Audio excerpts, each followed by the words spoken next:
नमस्कार, 20 मिनट 20 खबर में आपका स्वागत है। आपके साथ मैं हूं स्वप्निल। अगले 20 मिनट में आपको 20 अहम खबरों से रूबरू कराएंगे। तो शुरू करते हैं 20 मिनट में 20 खबरों का सिलसिला।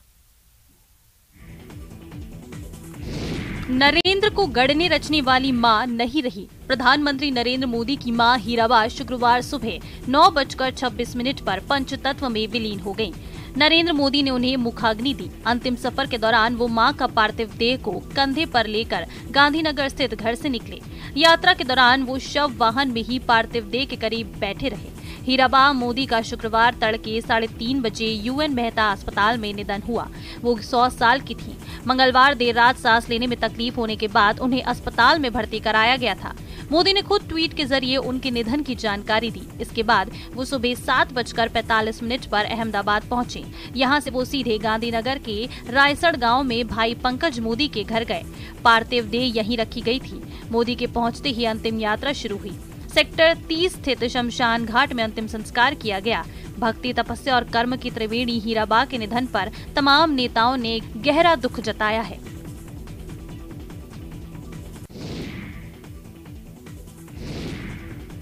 ब्राजील के महान फुटबॉल खिलाड़ी पेले 82 साल की उम्र में दुनिया को अलविदा कह गए। फुटबॉल खेलना अगर कला है तो उनसे बड़ा कलाकार दुनिया में शायद कोई दूसरा नहीं हुआ। 3 वर्ल्ड कप खिताब, 784 मान्य गोल और दुनिया भर के फुटबॉल प्रेमियों के लिए प्रेरणा का स्रोत बने पेले उपलब्धियों की एक महान गाथा छोड़कर विदा हुए हैं। वो लंबे समय से कैंसर से जूझ रहे थे। गुरुवार को उन्होंने साओ पोलो के एनस्टेन अस्पताल में आखिरी सांस ली। पेले ने यूं तो 1200 से ज्यादा गोल दागे थे, लेकिन फीफा ने 784 को ही मान्यता दी है। खेल जगत के सबसे बड़े सुपरस्टार में से एक पेले की लोकप्रियता सीमाओं में नहीं बंधी थी। पेले का जन्म 1940 में हुआ। वो फुटबॉल की लोकप्रियता को चरम पर ले जाकर उसका बड़ा बाजार तैयार करने वाले खिलाड़ियों में रहे। उनकी लोकप्रियता का आलम ये था कि सन 1977 में जब वो कोलकाता आए तो मानो पूरा शहर थम गया था। वो 2015 और 2018 में भी भारत आए थे।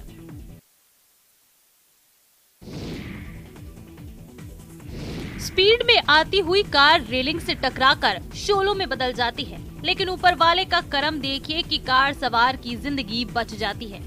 अब सोशल मीडिया पर हादसे की तस्वीरें वायरल हो रही हैं और लोग ईश्वर को धन्यवाद दे रहे हैं। इस कार में 25 साल के क्रिकेटर ऋषभ पंत सवार थे। शुक्रवार सुबह सड़क हादसे में वो बाल बच गए। पुलिस के मुताबिक झपकी लगने से ये हादसा हुआ। उनकी मर्सिडीज कार बेकाबू होकर डिवाइडर से जा टकराई, जिसके बाद उसमें भीषण आग लग गई और वो पलट गई। एक्सीडेंट के बाद पंत जलती हुई कार की खिड़की तोड़कर खुद ही बाहर निकले। लोग बचाने पहुंचे तो अपना परिचय दिया। उन्हें सिर, पीठ और पैर में गंभीर चोटें आई हैं। डॉक्टरों के मुताबिक उनकी हालत खतरे से बाहर है। उन्हें इलाज के लिए रुड़की से देहरादून ले जाया गया है। डॉक्टरों की एक टीम उनकी निगरानी कर रही है। ऐसा कहा जा रहा है कि अगर जरूरत पड़ी तो उन्हें दिल्ली एयरलिफ्ट किया जाएगा।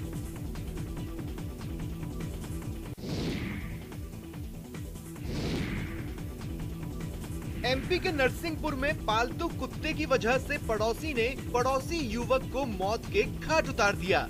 बात बस इतनी सी थी कि कुत्ते ने पड़ोसी के घर में घुसकर आटा खा लिया था, जिस पर शुरू हुई बहस कत्ल होने तक चली गई।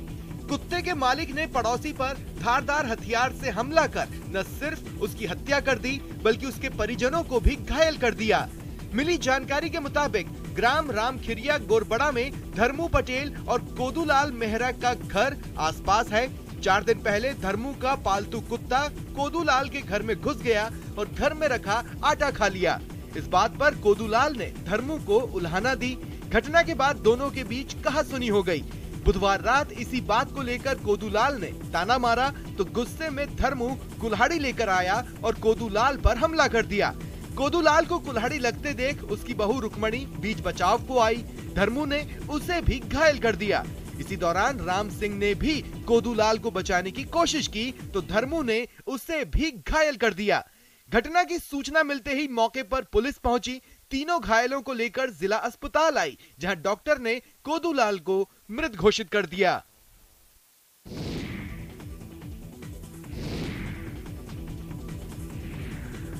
आमतौर पर मुआवजे की जंग सड़क से ही लड़ी जाती है। कई बार पीड़ित पानी में भी प्रदर्शन करते हैं। जिम्मेदारों को जगाने के लिए सद्बुद्धि यज्ञ भी करते हैं, लेकिन आसमान से मुआवजे की गुहार कभी कभार ही देखने को मिलती है। एमपी के 17 में बीते 40 दिनों से किसान लगातार प्रदर्शन कर रहे हैं। मिली जानकारी के मुताबिक यहाँ किसानों की निजी जमीन पर हाई टेंशन टावर लगवा दिया गया है, लेकिन इसका उन्हें मुआवजा नहीं दिया गया। किसानों ने कई बार मुआवजे की मांग भी की, लेकिन शासन प्रशासन की तरफ से किसी ने कोई जवाब नहीं दिया। जब कहीं से बात नहीं बनी तो किसानों का आक्रोश भड़क उठा। इसके बाद एक किसानों ने टावर पर ही मचान बनाकर प्रदर्शन करना शुरू कर दिया। 1 दर्जन से ज्यादा किसान इस कड़कड़ाती ठंड में टावर पर आशियाना बनाकर दिन रात गुजार रहे हैं और अपनी जमीन के लिए मुआवजे की मांग कर रहे हैं।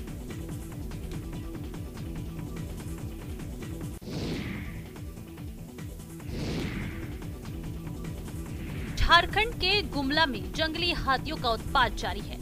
रायडीह प्रखंड के ऊपर खटंगा पंचायत के सैपो गांव के पास 21 हाथी जमे हैं। बताया जा रहा है कि हाथियों के झुंड में 3 छोटे बच्चे भी शामिल हैं। इसलिए लोगों को भय सता रहा है कि ये हाथियों का झुंड अब इस इलाके से जल्दी नहीं भागेगा। देर रात हाथियों के झुंड ने 4 किसानों के घरों को ध्वस्त कर दिया। वहीं दूसरे किसानों के खेत में लगी फसल के साथ ही सब्जियों की खेती को भी नष्ट कर दिया।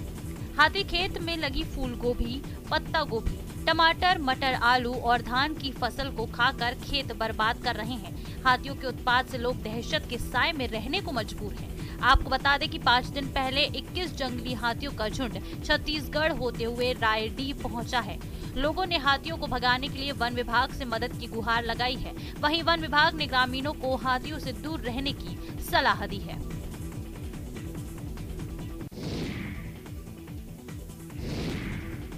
इस बच्चे के सामने प्रभु देवा फेल हैं।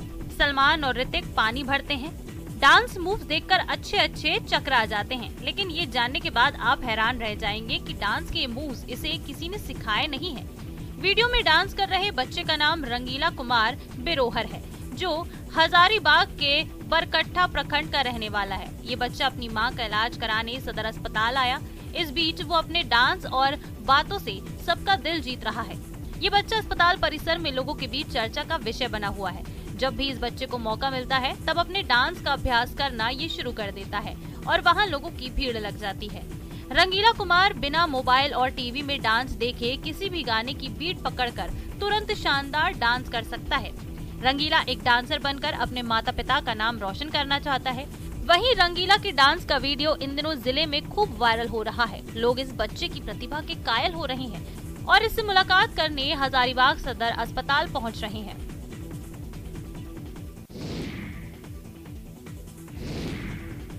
लगातार बढ़ती ठंड हाड़ कपा रही है। एक तरफ ठंड की मार तो दूसरी तरफ कोरोना का खतरा। ऐसे में अपनी सेहत का खास ख्याल रखने की जरूरत है। शरीर को सेहतमंद रखने और ठंड से बचाने के लिए चाय की खासी जरूरत महसूस की जाती है, और अगर ये चाय ग्रेजुएट चाय वाले के हाथों की हो तब तो कहने ही क्या। यह है बिहार के बांका के रहने वाले अंकित कुमार, जो तिलका मांझी यूनिवर्सिटी से ग्रेजुएशन की पढ़ाई पूरी करने के बाद भागलपुर शहर में ही सड़क किनारे चाय की दुकान चला रहे हैं।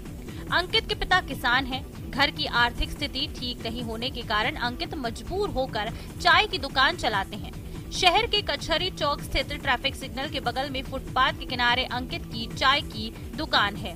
ग्रेजुएशन की पढ़ाई पूरी करने में 3 साल लगते हैं, लेकिन यूनिवर्सिटी के सुस्त रवैये के कारण ग्रेजुएशन करने में अंकित को 5 साल लग गए, जिसके कारण आगे की पढ़ाई के लिए उसने एडमिशन नहीं कराया। वहीं लोगों का कहना है कि अंकित की दुकान से अदरक वाली चाय पीने के बाद हर कोई वाह कर उठता है।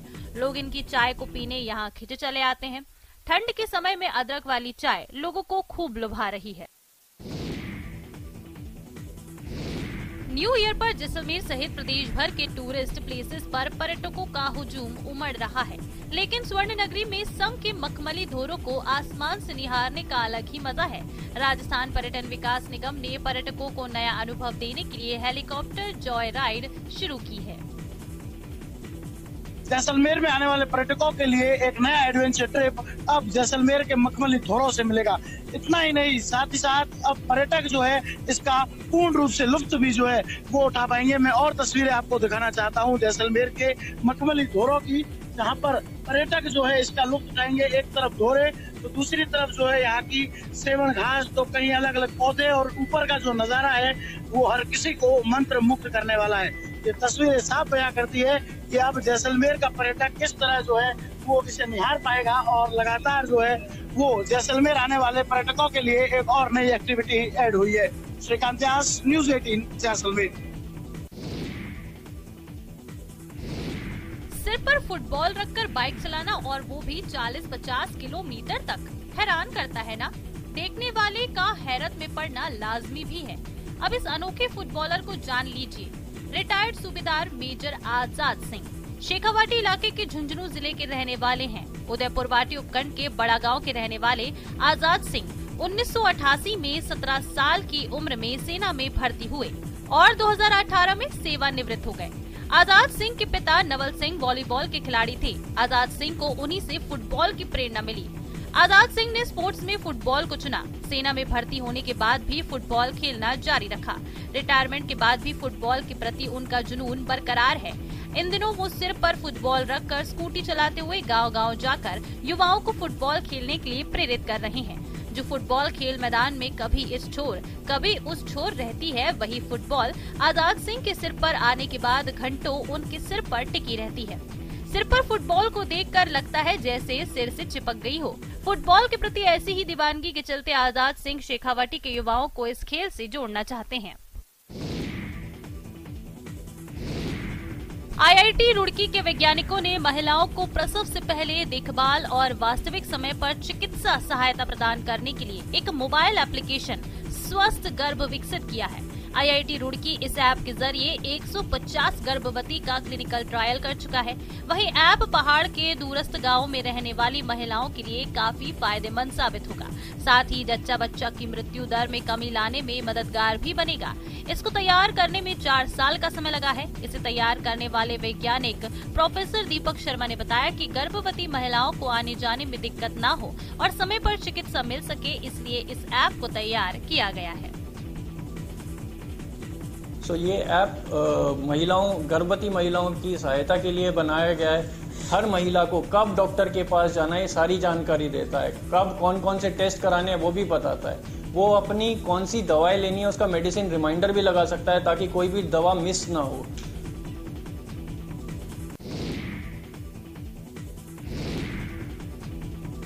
भगवान जब देते हैं तो छप्पर फाड़ के देते हैं। इसका लेटेस्ट उदाहरण MP के पन्ना में देखने को मिला है। देश विदेश में बेशकीमती हीरो के लिए विख्यात मध्य प्रदेश के पन्ना जिले में एक और शख्स की किस्मत चमकी है। पन्ना के धाम मोहल्ला निवासी मध्यम वर्गीय शख्स उदय प्रकाश त्रिपाठी को 2 हीरे मिले हैं। उदय प्रकाश को 4.57 कैरेट और 0.71 कैरेट के हीरे मिले हैं। दोनों हीरो की अनुमानित कीमत लगभग 15 लाख रुपए है। उदय प्रकाश ने बताया कि उन्होंने महामती श्री प्राणनाथ जी से बेटी की शादी के लिए हीरा मिलने की मन्नत मांगी थी। महज 1 महीने के अंदर ही उन्हें 1 नहीं बल्कि 2 हीरे मिल गए।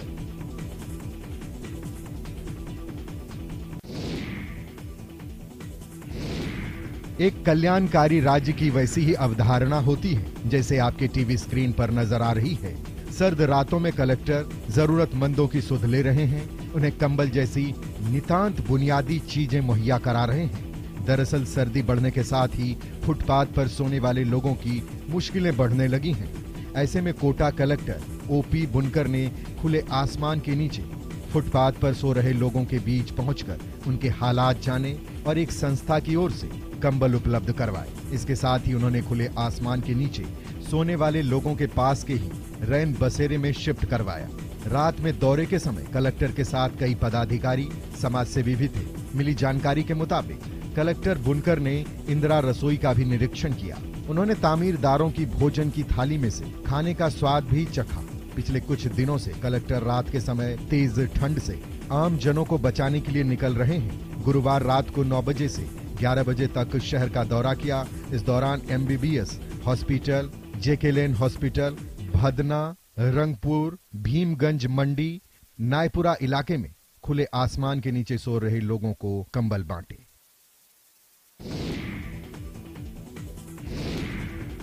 यहां से वहां तक बस बर्फ की चादर, ये वो तस्वीर हैं जिनके लिए पर्यटक बेताब थे। उत्तराखंड में मौसम ने करवट बदल ली है। प्रदेश भर में दिन भर बादलों के डेरे के बीच चोटियों पर हल्का हिमपात और निचले क्षेत्रों में हल्की वर्षा हुई। जी हां, जनपद उत्तरकाशी में मौसम बदलने के साथ ही गंगोत्री धाम में हल्की बर्फबारी शुरू हो गई है। बर्फबारी की ताजा तस्वीरें गंगोत्री नेशनल पार्क से सामने आई है। तस्वीरें शुक्रवार सुबह की हैं।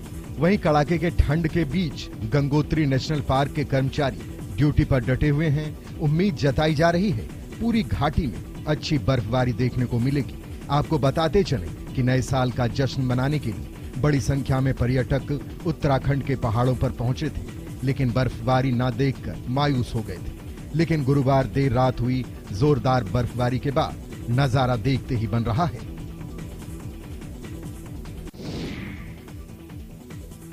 सुंदरिया राष्ट्रीय विंटर कार्निवल में साल 2030 की विंटर क्वीन बनने के लिए बेताब हैं। विंटर कार्निवल समिति ने गुरुवार से ऑडिशन शुरू कर दिए हैं। शिमला के गेयटी थिएटर में ऑडिशन प्रक्रिया शुरू हुई। पहले दिन 21 प्रतिभागी युवतियां ऑडिशन देने पहुंची। वॉइस ऑफ कार्निवल के लिए भी 12 युवाओं ने भाग लिया। गेयटी थिएटर में कैटवॉक के साथ उनका IQ जांचा गया। आपको बताते चलें कि मनाली में 2 से 6 जनवरी तक आयोजित होने वाले राष्ट्रीय विंटर कार्निवल की तैयारियां शुरू हो गई हैं। विंटर क्वीन और वॉइस ऑफ कार्निवल प्रतियोगिता आकर्षण का केंद्र रहेगी। 6 जनवरी को इसका ग्रैंड फिनाले होगा। मिली जानकारी के मुताबिक मुख्यमंत्री सुखविंदर सिंह सुक्खू 2 जनवरी को कार्निवल की विधिवत शुरुआत करेंगे। 2 जनवरी को झांकियों से कार्निवल की शुरुआत होगी और 6 जनवरी को रात 12 बजे विंटर क्वीन के चयन से इसका समापन होगा। आपको मैं बता दूं, विंटर कार्निवल का जो हर साल ब्यूटी पैजेंट होता है, तो इसके ऑडिशंस इस बार स्टार्ट हो चुके हैं और जो इसका फर्स्ट ऑडिशन है आपके सामने यहाँ पे शिमला में हो चुका है।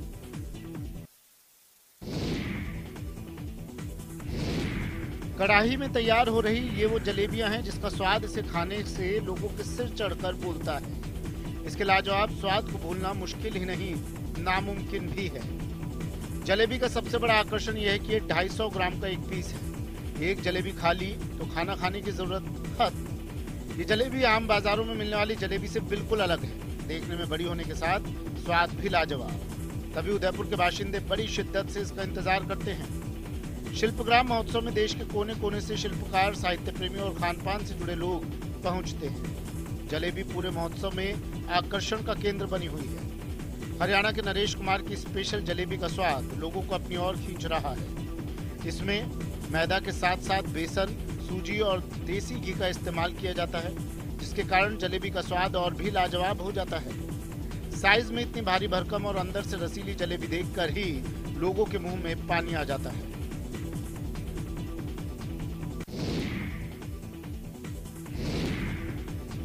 लोक परंपरा और आस्था के संगम का दर्शन करवाती 5100 मातृ शक्तियों के दुर्दुरिया पूजन की तस्वीरें यूपी के अयोध्या से आई हैं। गुरुवार से अयोध्या महोत्सव का आगाज हो गया।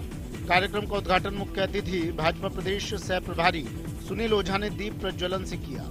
इस मौके पर सांस्कृतिक कार्यक्रम भी हुए।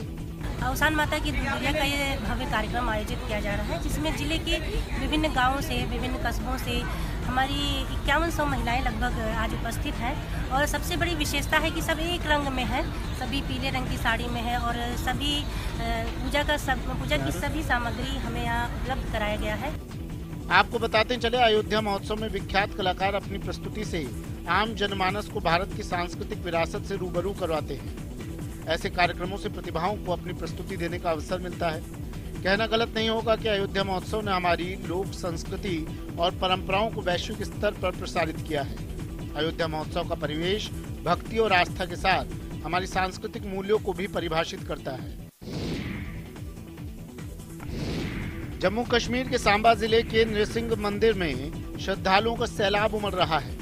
बुधवार को 8 दिवसीय रथ खड़ा मेला धार्मिक उत्साह और उल्लास के साथ शुरू हुआ, जिसमें पड़ोसी प्रदेश पंजाब, हिमाचल प्रदेश के भी श्रद्धालु पहुंच रहे हैं। सुबह सुबह मंदिर में भक्तों ने आकर भगवान नरसिंह के दर्शन किए। मेले के दौरान घगवाल में श्रद्धालुओं की भारी भीड़ देखी जा रही है। मंदिर को फूलों और रोशनी से सजाया गया। बसोहली, डोडा, किश्तवाड़, बानी के पहाड़ी इलाकों के कुछ लोग इस दिन का बहुत शिद्दत से इंतजार करते हैं, क्योंकि वो इस मेले में स्टॉल लगाते हैं, हाथ से बनी ऊनी चीजें बेचते हैं। इस बार भी मंदिर परिसर में विभिन्न प्रकार के स्टॉल्स लगाए गए हैं। मंदिर समिति ने लंगर का आयोजन किया है। आपको बताते चले कि मंदिर में विराजमान भगवान नरसिंह और मां अन्नपूर्णा का कृषि कार्य के लिए खास महत्व माना जाता है। बुआई के पहले किसान अपने आराध्य का नाम लेते हैं। उन्हें विश्वास है कि भगवान की कृपा से उन्हें अच्छी फसल मिलेगी और भगवान सभी प्राकृतिक आपदाओं से उनकी रक्षा करेंगे। अलौकिक आतिशबाजी की ये अविस्मरणीय तस्वीरें पंजाब के अमृतसर से आई हैं, जहां 10वें सिख गुरु गोबिंद सिंह की 365वीं जयंती पर लाखों श्रद्धालु श्री हरिमंदिर साहिब के दर्शन करने पहुंचे थे। ठंडी हवाओं के बीच श्रद्धालुओं ने हरिमंदिर साहिब में मत्था टेका और पवित्र सरोवर में डुबकी लगाई। शाम को परिसर में की गई आतिशबाजी श्रद्धालुओं को अभिभूत कर गई। शिरोमणि गुरुद्वारा प्रबंधक कमेटी की तरफ से स्वर्ण मंदिर और श्री अकाल तख्त साहिब को सुंदर फूलों से सजाया गया था।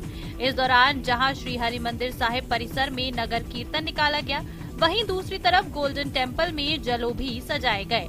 जलो वो पुरातन वस्तुएं और धरोहर हैं जिन्हें खास दिनों में संगत के लिए प्रदर्शित किया जाता है। लाखों श्रद्धालु इनके दर्शन करने के लिए गुरु पर्व पर गोल्डन टेम्पल पहुंचते हैं। बहुत ही अलौकिक नज़ारा है ये, दीपमाला और आतिशबाजी है। बहुत ही अच्छा लग रहा है आके यहाँ पे हमें। ये वो दर है जहां से कोई खाली हाथ नहीं लौटता। तस्वीरें जम्मू कश्मीर के राजौरी की है। मियां महमूद साहब नक्शबंदी रहमत अली के 42वें उर्स में दुनिया के कोने कोने से जायरीन उमड़े।